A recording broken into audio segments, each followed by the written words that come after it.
zum Med bin ich auch irgendwie zufällig gekommen, weil da hat mich eigentlich eher ein Studienkollege drauf gebracht und der hat halt dann gemeint, ja, aber den Med, den muss man ja eigentlich doch auch ganz einfach selber machen können. Ja, Und stimmt. als Chemiker habe ich mich dann halt so ein bisschen eingelesen und dann haben wir gedacht, ja, ist eigentlich war schon einfach. Da haben wir dann Med ist halt ureinfach. Es ist mit ja, das einfachste Weinmäßige, was man machen ja, kann. Wasser, Honig, Hefe, fertig. Ja. Ja, ja gut, brauchst halt noch ein bisschen Apfelsaft für Säure noch meistens. Das machen Ja, ne, zumindest ich viele. verwende aus dem Braubedarf so eine Mischung aus Apfel und Zitronensäure. Hm. Kriegst die alles fertig und ich verwende als Hefe, bis jetzt habe ich immer verwendet Portweinhefe. Aber Ja, die habe ich auch ich genommen. hab jetzt auch als Test mal eine Sherry-Hefe mir geholt, Hm. ob das einen Unterschied macht. Ja, ich habe auch die Portweinhefe genommen, bin damit immer sehr gut gefahren. Also erzähl mal, was dabei rumkommt. Würde mich mal interessieren. Wie meinst Ja, du? ich mache halt meistens noch so unterschiedliche, ich auch so mit verschiedenen, ich nehme halt nicht das Konzentrat, ich mache es halt mit Säften lieber. Weil du halt auch noch ein bisschen Geschmack bei hast, was ich ganz nett finde bei einem Met. Und ich habe es halt letztlich mal mit Kirschsaft gemacht, das kriegen wir auch ziemlich gut. Ja, aber wenn dann Kirschsaft bei der Vergärung dazugeben und nicht nachher. Ja, ja, klar. Ja, ich habe bis jetzt, was ich jetzt zu Hause noch lagern habe, ist ein Vanillemet, also mit so einer Vanilleessenz. Einen Marillenmet und glaube ich einen Kirschmet auch noch. Also Glaubst du, das ist so ein mit ganzen bisschen Früchten praktisch. kopfschmerzlastig oder so? Nee, wieso? Methanol entsteht da ja nicht. Ja, ich dachte immer so mit so Früchten, das ist immer so eine Sache. Nee. Früchte sind nicht das Problem. Süßes Zeug durcheinander saufen, das ist das Problem. Ja. Ja. Deswegen, wenn ich mich mal richtig abschießen will, dann gehe ich auch einfach Cocktails trinken und dann saufe ich 3, 4 verschiedene Cocktails und dann bin ich direkt erledigt. Echt? Kannst du mich einsacken. Ja, das reicht ja auch schon, wenn du einen großen Long Island Iced Tea bestellst, da bist du auch schon bedient. Ah, ich finde, das geht eigentlich bei mir. Halt die Biermischung ist immer, das bringt mich um. Bier und irgendwas anderes geht nicht. Deswegen trinke ich auch nie Bier. Ja, wir haben mal bei einer anderen Dienstreise, also selbe Runde praktisch, aber ein anderer Standort, haben wir mal Bier und Schnäpse und Liköre durcheinander gesoffen. Boah, das war vernichtend, das war vernichtend. Gerade der Likör dabei. Bier Ja. und Schnaps, Ja. da lässt sich noch drüber reden, aber wenn du da noch dann so eine süße Scheiße dazwischen gibst, dann hast du verloren.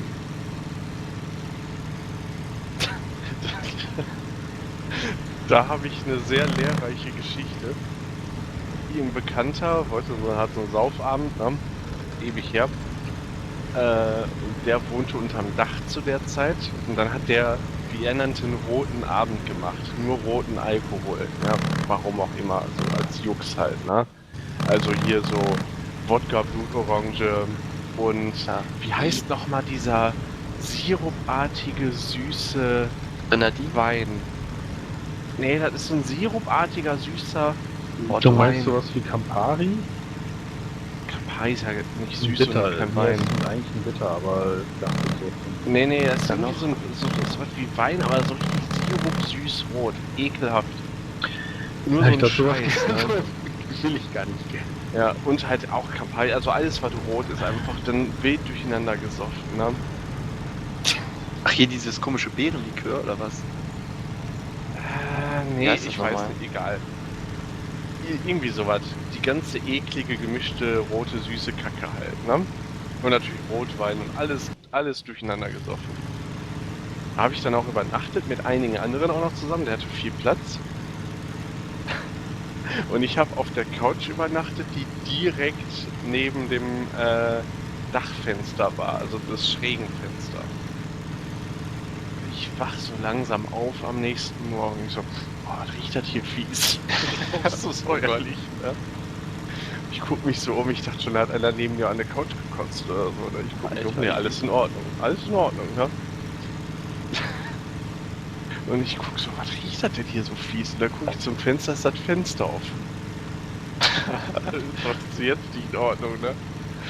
guck runter. Ich bin gestorben vor Lachen. Die gesamte Dachschräge rot.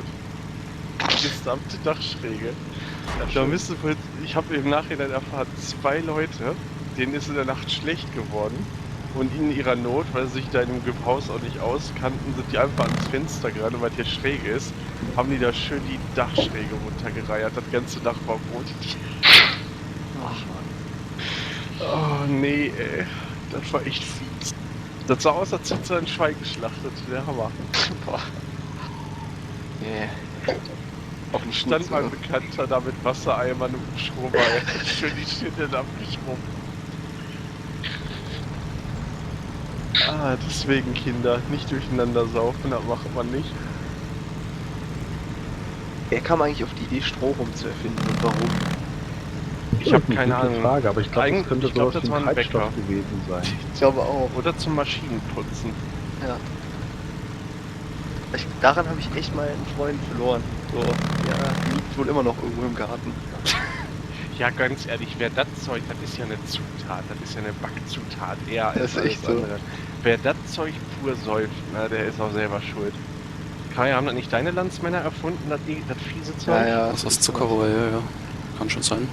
Was hat Glaub er ich. irgendwie 80 Umdrehungen oder sowas? Ja, 80. Gibt's bis zu 90. Geht Ja, nicht. Wird dann für Feuerzangenbowle verwendet mit 90. Das ist Köpfe grübeln, was Feuerzangenbowle ist. Weiß das nicht. Mhm. Doch. Wer haben weiß noch denn das alle- nicht? Wir haben alle einen Film gesehen. Ich würde gerade sagen. Master Party am Ende. Machen jede zu Feuer- jeder Gelegenheit machen wir Feuerzangenbowle. Mit dem Film dann natürlich.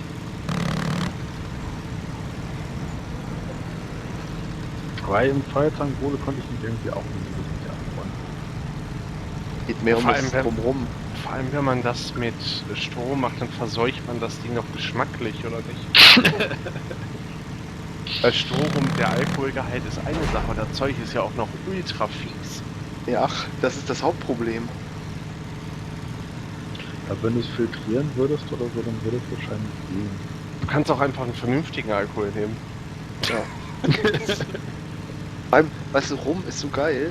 Ein guter Rum, der ist so viel besser als die meisten anderen harten Sachen. Und Mit Strom Rum kann ich mich nie anfreunden. ist super. Rum ist das Beste. Ich finde Rum sogar noch besser als Whisky. Weil da einfach viel mehr Geschmack reinpasst. Das säufst du roh. Also pur. Was, Rum? Ja. Ja. Ja, also ich meine, mit Rum kann man ja nicht so viel machen. Und Cola oder was? Geht? Geh weg. Rumpunchen. Ja, geht auch.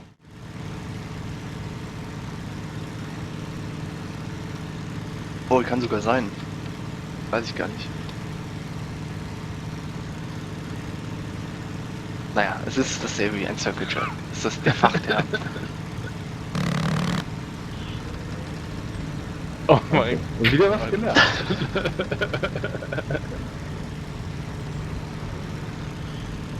Warum ich das weiß ich auch nicht genau. Oh ja, der Thread P40 schneller als 190 am Deck. Was? Oh yeah. Here we go. Gestern um 23 Uhr. Ich bin gerade von Meta in der P40 in meiner Focke auf dem DF-Server eingeholt worden. An Deck spinnen die eigentlich völlig die Russen. Dieser Beitrag wurde bereits 2-mal editiert. Zuletzt von Winger. Raben gefällt das, Alter. Aber was hat er denn gemacht? Also ich meine, wenn du mit der P40 irgendwie dich Ey, das ist überfordert fühlst, dann... Raven schreibt zurück, das wäre ein Ding. Liebe Grüße. Und dann als komischer Tag in der unter jeden Post setzt, das Glück bevorzugt den, der vorbereitet ist. Zum Beispiel der Fokker-Deck. Natürlich. Alles zu gut. Tag der Suizidpiloten hier 109 und 110 niedrig über England. Werden jetzt gerade abgeerntet. Von? Mir. Ach so. Gut.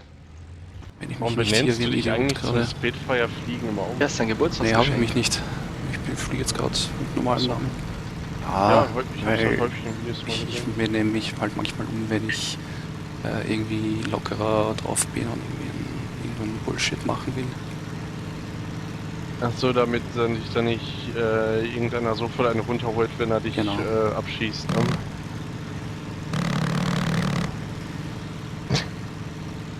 Die Marke Karaya muss verteidigt werden, ja. So, wo ist die 110 hin? Die 109 kämpft hier noch tapfer mit Wasserleck und keine Ahnung was noch allem.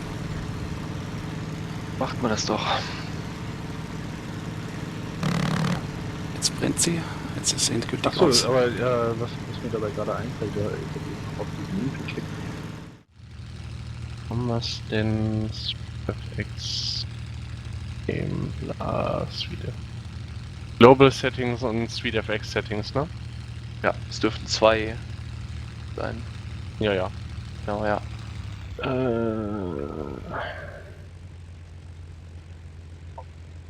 Ein Hickhack, ja.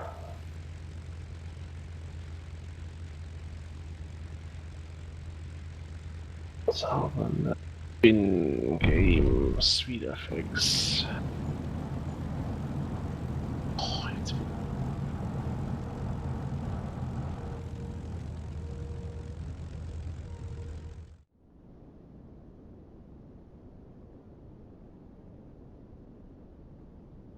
Ah ja, das macht einen riesen Unterschied, das SuiteFX.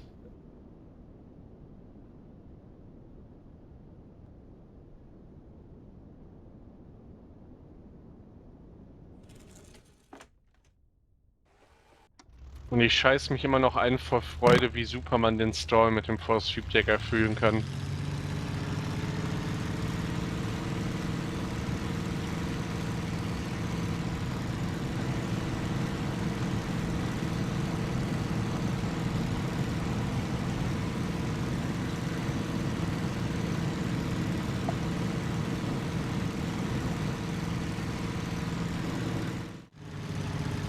Ich habe sowieso das Gefühl, dass DCS halt einfach eher sowas ist wie also früher FSX. Also die sind halt gut im Systeme modellieren oder so. Und natürlich ist das Fluggefühl deutlich cooler als irgendwie bei FSX und so, aber also die Saber oder so, die hat halt auch echt ziemlich krasse Schwächen. Also es ist halt schon sehr ein typisches Flugsimulationsding. Das ist jetzt eine überrealistische Simulation oder so. Aber ich finde eigentlich das Konzept von DCS ganz witzig. Also ich muss sagen, wollte mir demnächst das eigentlich wieder auch näher ansehen, weil ich finde das eigentlich echt. Ich liebe DCS, Spaßig, aber also. der Zweite Weltkriegskram, der ist halt eine Katastrophe, weil du halt keine Assets halt dafür hast und nix. Ja gut, ich meine, das könnte sich ja noch irgendwie mit der Zeit geben, aber Ja, ja, ich in finde 20 natürlich den Jahren ganzen- vielleicht. Ich sag mal, DCS, du hast halt das Idee, dann mit Drittentwicklern zu arbeiten, ist eigentlich genial. Problem an der Sache ist, dass die das überhaupt nicht steuern und du entsprechend überhaupt keine sinnvolle Produktion hast. Also jeder, der sagt, hey, ich mach das Modell, dann sagen die, ja, mach. Das Problem ist, dann hast du so solche Sachen wie die MiG-21. Die MiG-21 ist meiner Meinung nach eins der besten Module für DCS. So allein von der Qualität des Moduls her. Ja, ich Jetzt- habe sie halt nicht. Ich wollte sie mir irgendwann mal, wenn ich wieder Geld habe, zulegen, weil ich fand die Radargeschichte klang sehr interessant und Ja, das Ding, das Schöne ist, das ist halt immer dieser Bastard zwischen Korea und richtigen Jets. Ja? Das ist so zweite, dritte Generation, da hast du alles noch analog. Kein Fly-by-Wire, keine richtigen Navigationssysteme, sondern alles nur über Radarpeilung und was weiß ich. Und so ganz basic, und das macht halt unheimlich Spaß, damit zu arbeiten. Ja? Aber du hast halt für in einem PvP Bereich hast du halt keinen Gegner für die MiG-21. ist Da das nicht bräuchte so, es dass, halt eine F4 für. ja. Wobei ich finde ja sozusagen im Grunde ist das ja sowas, was auch so die Spielerbasis ein bisschen regeln kann durch Server-Setup und Missionen gestalten und so. Ich bin ja eh so ein Fan von Trashing. Also, ich oute mich mal kurz. Einer meiner Lieblingsfilme ist Iron Eagle 3, die Asse. Gott. Kenn ich nicht. Karaya, so scheiße. Gott, ist das in Israel mit den F-16s und so weiter? Nee, das ist das grundsätzliche Iron Eagle, aber Iron Eagle 3 ist das mit den Warbirds, also wo sie halt so eine Fake Zero, eine Fake 109, eine echte Spitfire und eine echte P38 gegen ein mexikanisches Drogenkartell antreten lassen, die von einem deutschen Nazi, wo dann von Burt Rutan dieser Ares, also dieses sozusagen Bodenangriffsflugzeug, was Burt Rutan mal designt hat, und von dem nur eins gebaut wurde, was dann da kontraktiert wurde als geheime Messerschmitt-Jet, die dann von den Nazis geflogen wird. Es ist, es ist halt alles Bullshit, aber ich finde die Story geil. Und Das klingt auch gerade gegen überhaupt nicht Drogenkartelle. Warum nicht? Ich habe kein Problem mit solchen Filmstories.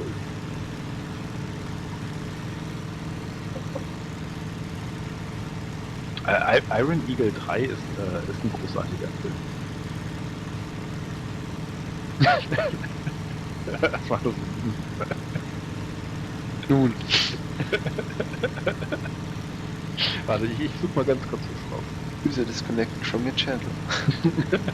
Oh, ich sterbe gleich an Altersschwäche. Ich versuche mich gerade hinter einer 109 mit Bombenschloss und Bombe darunter heranzukrebsen.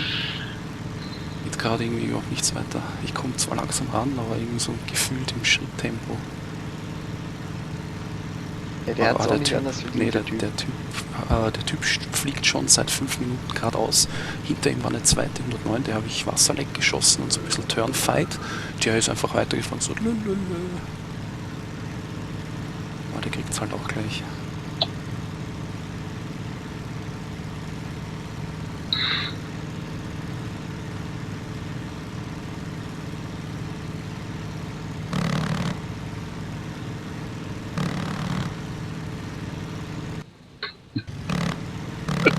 Okay, also hier kommt der Oh nein, Video jetzt kommt wieder Beweis. der Angriff der Trash-Filme jetzt hier.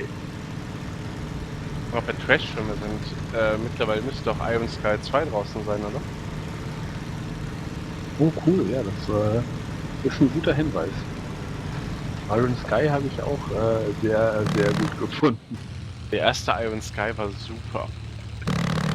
Ich mochte dieses Balen Double, das war einfach Ich finde, die hatten so ein bisschen was in ihrer Art des sozialen Kommentars, hatten die so ein bisschen was von South Park, fand ich. Ja, also auf jeden Fall kompatibler Humor. So. Ja. Oh, es gibt den ganzen Film hier. Auf YouTube. Was? Iron Sky? Nee. Die andere, Iron die Eagle. andere steht an den Arten Scheiße halt. Das erinnert mich daran, ich kann jetzt gleich nochmal einen anderen coolen Film, der auch aus dem Obskuren, also den kennt auch eigentlich kaum jemand.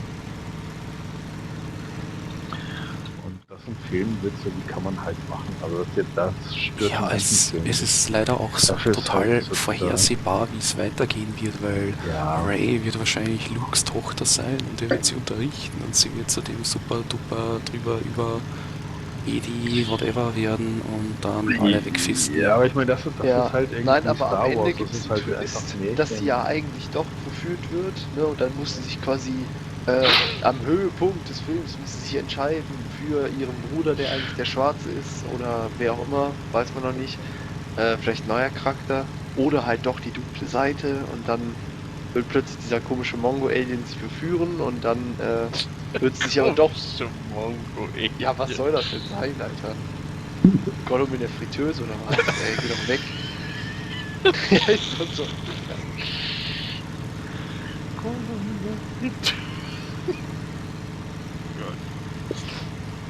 Ja, ich weiß nicht, das ist halt so eine ganz widerliche Mischung, weil du meinst mit Filmwitz und was weiß ich, ja, stimme ich dir zu, in den neueren Star Wars Filmen, da hätte das gepasst, aber mit diesem Star Wars wollten sie an die alten Teile anknüpfen.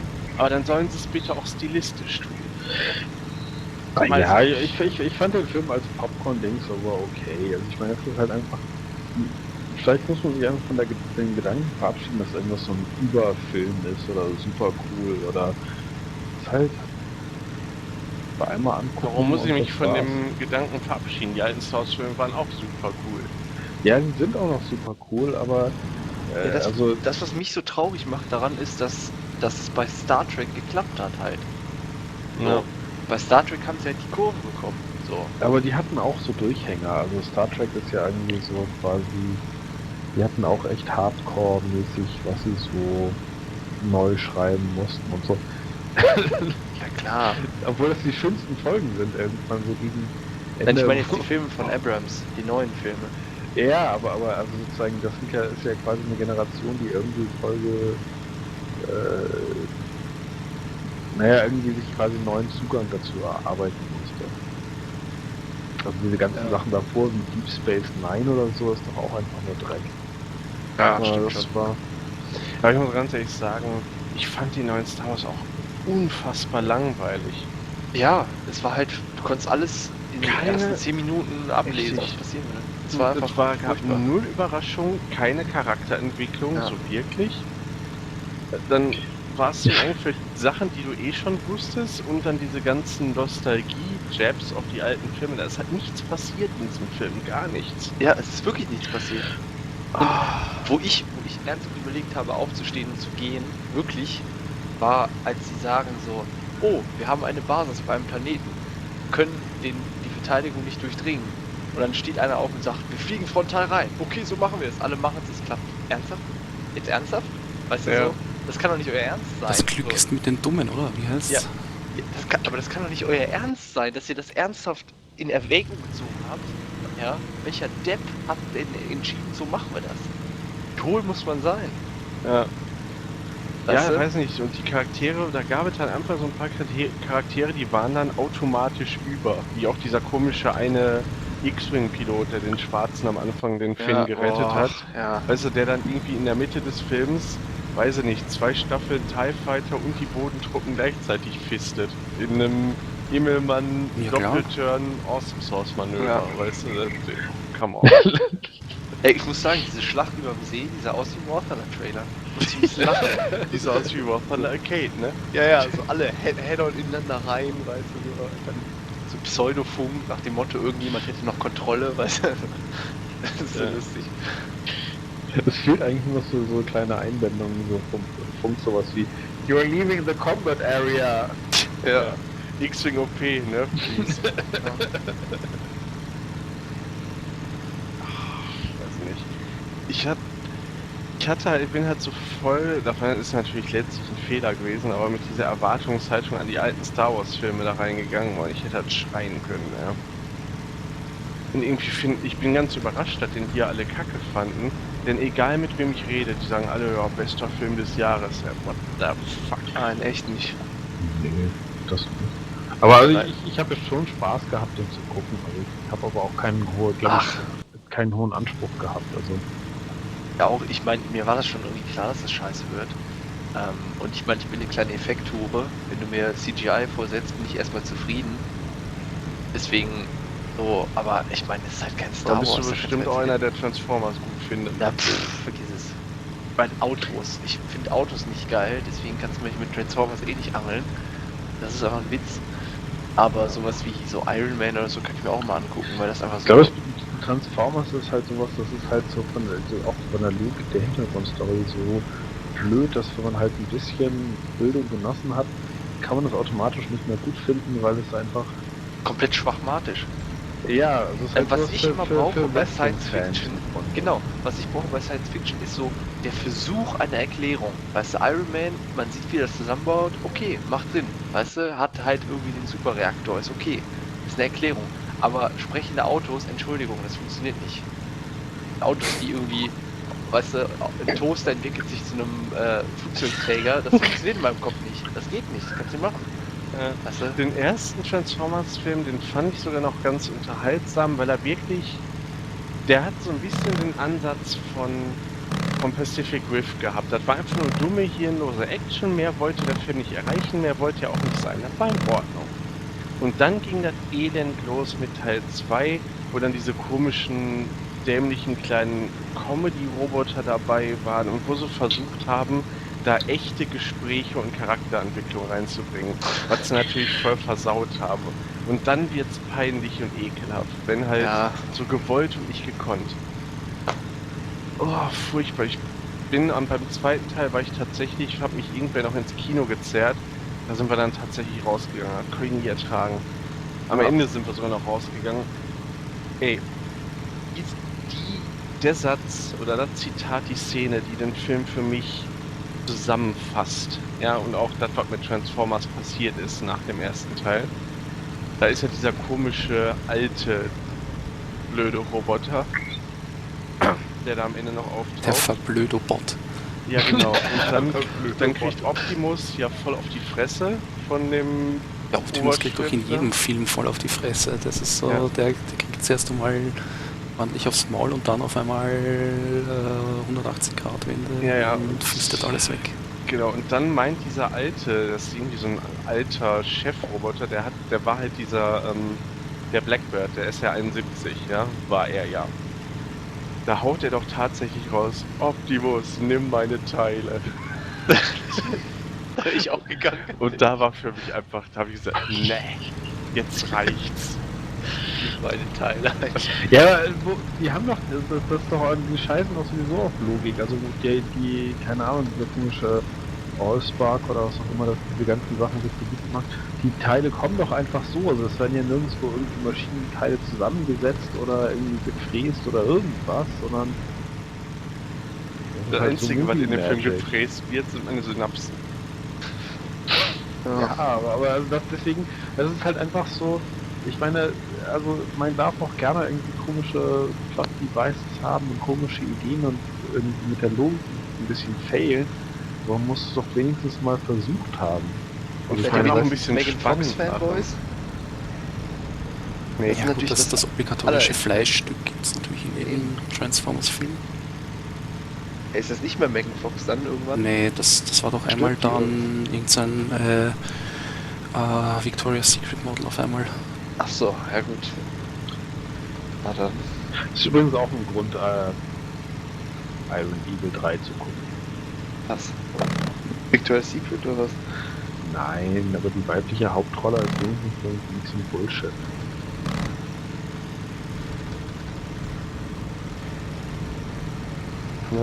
Ja, ich weiß nicht, wenn ich mir so hirnlose CGI-Action-Sachen angucken will, dann bitte richtig. Zwei meiner liebsten Filme deswegen in dem Bereich sind A. Pacific Rim und B. Battleship. Hirnlos wie die Sau, aber cool. Die machen nix außer Spaß. Das ist so richtig die Definition vom Popcorn-Kino. Versuchen aber auch nicht mehr zu machen. Ideal. Super zum Hirn abschalten und einfach nur auf die Fresse. Aber ich ertrage sowas nicht. Ich kann das nicht. Ich Oh. Hin und wieder, das ist so mein Hartz-IV-TV. Hin und wieder brauche ich sowas mal. Auch immer irgendwas, was mich noch an die Realität bindet, so, weißt du, so. Irgendwas, was Sinn Guck ergibt. einfach Irgendwo. Iron Eagle 3, ich sag's Nein. Nein. Echt nicht. Das ist nämlich auch was ich nicht ertragen werde. Ey, Ich kann das nicht. Ich kann das nicht. Es tut mir leid. Und eine 109, eine P51 als 109 sowieso, das ist aus. habt ihr diesen coolen Jet gesehen? Was? Der Welchen? ist doch echt super cool. Also die geheime Mee. Der komische Trainer da? Nee, dieses Entenflugzeug.